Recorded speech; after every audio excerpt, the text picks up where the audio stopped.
¿Qué es la sabiduría? El arte de vivir, no el arte de hacer cosas, el arte de vivir. Se puede vivir sin hacer muchas cosas y se pueden hacer muchas cosas sin saber vivir. La mayoría de la gente que ahora uno ve por la calle sabe hacer muchas cosas, se mueve todo el día, está agitada todo el día y no sabe vivir. Hoy en gran parte el hombre de una ciudad civilizada y urbanizada es un servidor del sistema y de las máquinas. Porque cuando tiene que ocuparse del coche, de la lavadora, de la fregadora, de lo otro, de lo más allá, se pasa el día alimentando cosas y sosteniendo cosas, cuando sencillamente podría vivir mejor. Porque lo que no está claro son los fines. ¿Cuáles son los fines de la vida? ¿Para qué vivimos? ¿Para qué estamos vivos? Estamos vivos para vivir, para hacernos, para realizarnos, para dar de cada uno de nosotros todo lo que puede dar, porque así tendrá todo lo que puede recibir. Pero para eso, para empezar, hace falta libertad. Y para tener libertad, no libertad de expresión, lo que hay que tener es libertad de pensamiento. Porque si usted no tiene libertad de pensamiento, da igual que hable y diga lo que quiera. El poder se asegura de que no tengamos libertad de pensamiento. Para eso nos educa, para que pensemos lo que él quiere que pensemos. Y entonces cuando consigue que nosotros pensemos lo que él quiere que pensemos, y eso lo consigue en la infancia, cuando enseñan la doctrina, cuando enseñan los principios, cuando enseñan tal, lo consigue en la sociedad, con el ambiente general y los principios, la publicidad, el mercado, etc. Cuando consigue que la gente piense lo que el poder quiere que piense, resulta que si no tenemos libertad de pensamiento, no tenemos libertad de expresión y no nos educan para libertad de pensamiento. Y cuando tengamos eso, podremos pensar en los fines de la vida, porque los fines de la vida no es aumentar en dinero y en gasto y en diversión, no es eso. Es ganar en satisfacción personal, en ser más lo que uno es.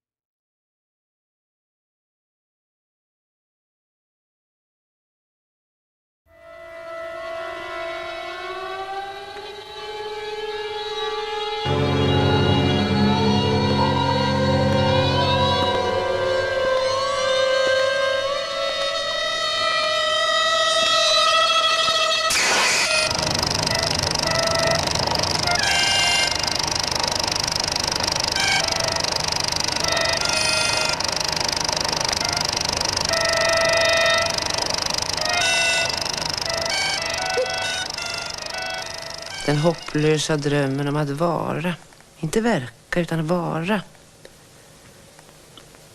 I varje ögonblick medveten, vaksam. Och samtidigt avgrunden mellan vad du är inför andra och vad du är inför dig själv. Svindelkänslan och den ständiga hungern att äntligen få bli avslöjad. Att få bli genomskådad, reducerad. Kanske till och med utplånad. Varje tonfall en lögn, varje gest en förfalskning, varje leende en grimas. Ta livet av sig?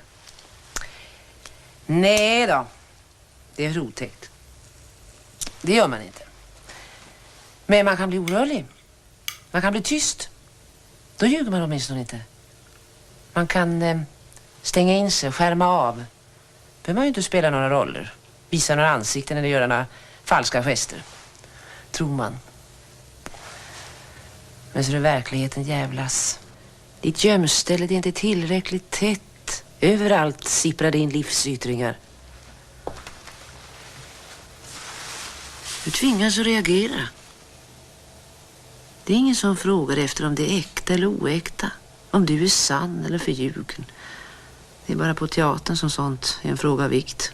Knappt där heller för den delen. Jag förstår att du tiger. Jag förstår att du är orörlig. Att du satt viljelösheten i ett fantastiskt system.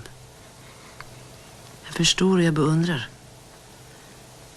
Du ska hålla på med den här rollen tills den är färdigspelad. Tills den inte längre är intressant.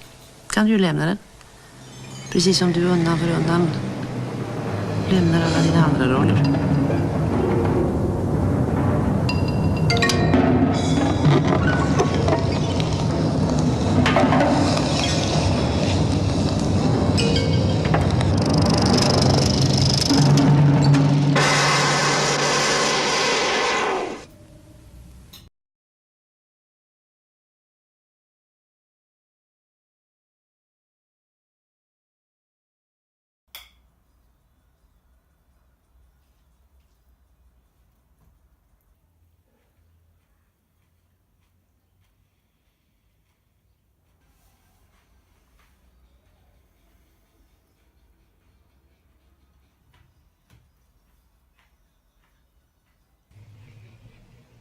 What is the mind when it is not quiet? All right. Most of our minds are not quiet, are they?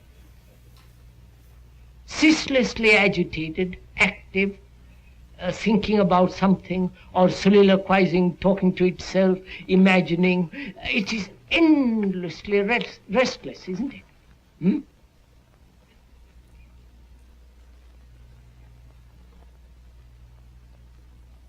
And how do we know any quiet when a mind is so restless?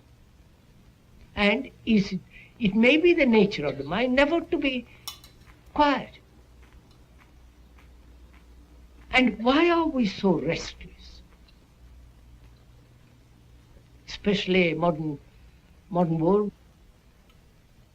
My tendency, my demand for a particular satisfaction has not been satisfied.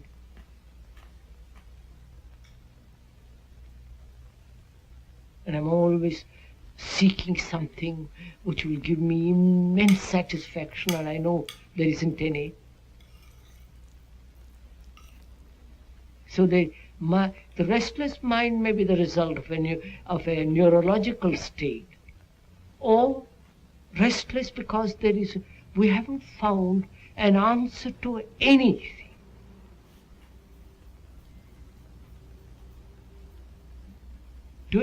An answer in the deep sense of the word to fundamental issues. Therefore, it's nothing to do. It's like a leaf driven all over the place. And without understanding the nature of one's own thinking, which is self-knowing, quietness of the mind is not possible. And to know oneself is the beginning of wisdom. Not in a book, not in psychology, all that. Wisdom is in knowing oneself. It comes out of the soil of self-knowing.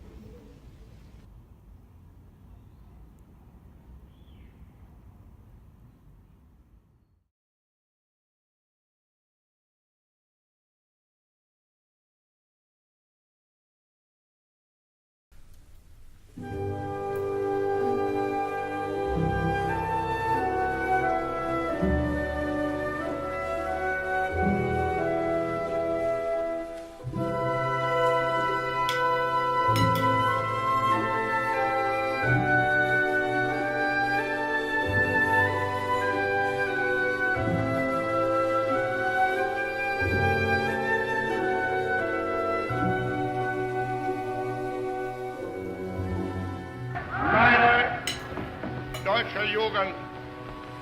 Nach einem Jahr kann ich euch hier wieder begrüßen. Ihr seid heute hier in dieser Muschel nur ein Ausschnitt dessen, was außer ihr über ganz Deutschland steht. Und wir möchten nun, dass ihr, deutsche Jungens und deutsche Mädchen, in euch all das aufnehmt, was wir dereinst uns von Deutschland hoffen. Wir wollen ein Volk sein. Und ihr, meine Jugend, sollt dieses Volk nun werden. Wir wollen einst keine Klassen und Stände mehr sehen. Und ihr dürft in euch schon nicht mehr groß werden lassen.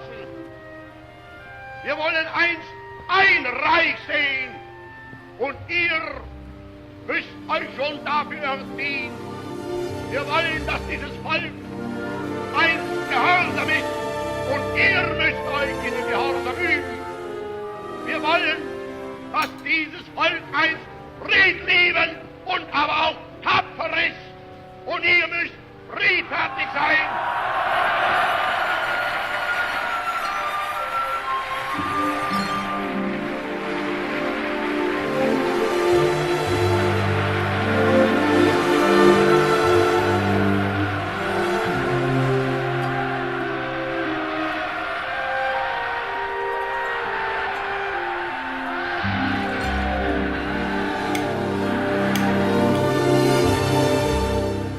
Wir wollen, dass dieses Volk einst nicht verweichlicht wird, sondern dass es hart sein kann.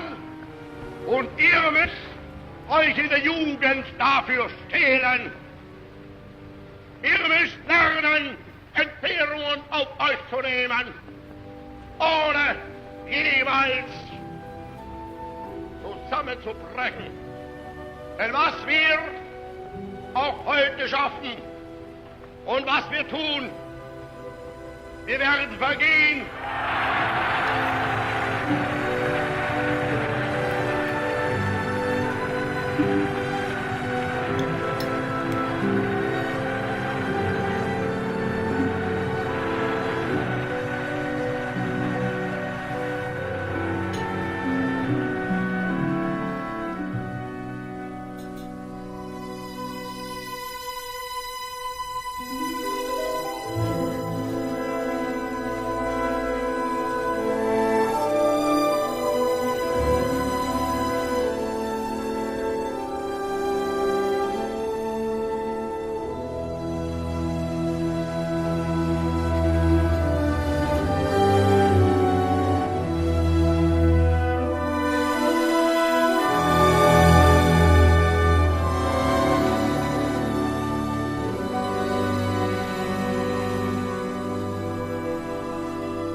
What we are trying during all these discussions and talks here is to see if we cannot radically bring about a transformation of the mind.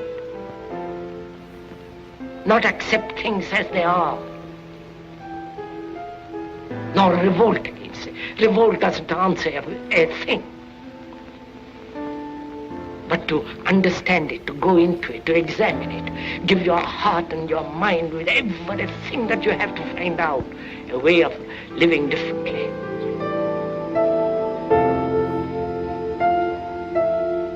But that depends on you and not somebody else. Because in this there is no teacher, no pupil, there is no leader, there is no guru. There's no master, no savior. You yourself are the teacher and the pupil, you are the master, you are the guru, you are the leader, you are everything.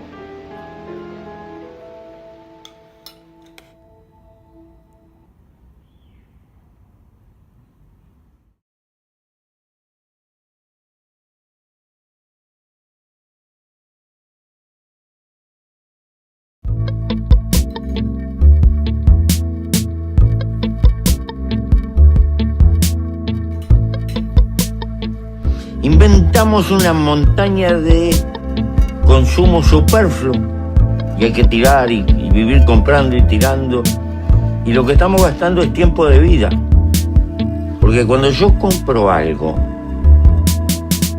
o tú no lo compras con plata, lo compras con el tiempo de vida que tuviste que gastar para tener esa plata, pero con esta diferencia.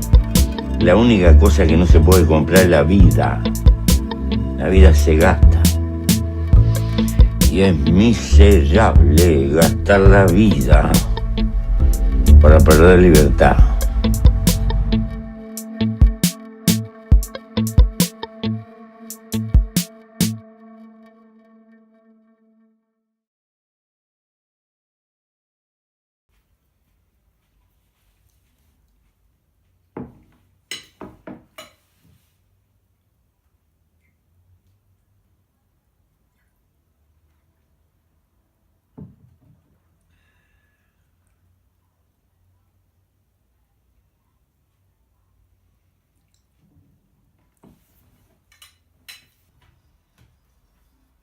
At the moment, our lifestyle is not healthy.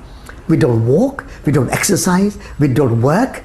Everything is just machine-made, manufactured, and you sit in front of computers or television, and then you sit in your car, and then you sit in your air-conditioned offices, and there's no walking.